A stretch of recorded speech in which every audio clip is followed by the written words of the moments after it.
And Houston's homicide rate is up compared to last year. The city has reached nearly 200 homicides versus 148 this time last year. Why are murders surging then? And what can be done about it? Here's Sherman Chow. Homicides in Houston are up. It's clear from daily headlines to monthly crime reports. The biggest question, why? Critics have been vocal about felony bond reform. This notion that really very few people should be held pre-trial. Houston Crime Stoppers CEO Rania Mancarius says instead, felony suspects are being released on personal recognizance or PR bonds with no cash up front while awaiting trial. They're arrested and they are released right back into the community where they continue to commit more egregious crime. Like murder, she says.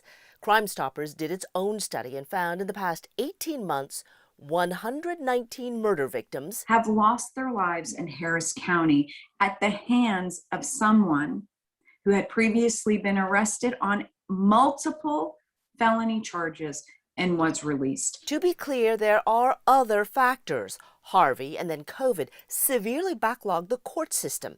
That put felony suspects on the street as they awaited trial. To say that it's purely COVID is unfair, and to completely ignore the effects of felony bond reform is unfair. What's a solution?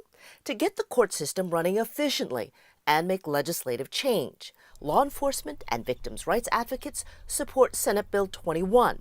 It's designed to tighten PR and no-cost bonds, requires a review of a defendant's criminal status before bond decisions, and more. That legislative item died when some of our Houston representatives left the Senate floor. So it will be picked up again in special session. Sherman Chow, KHOU 11 News.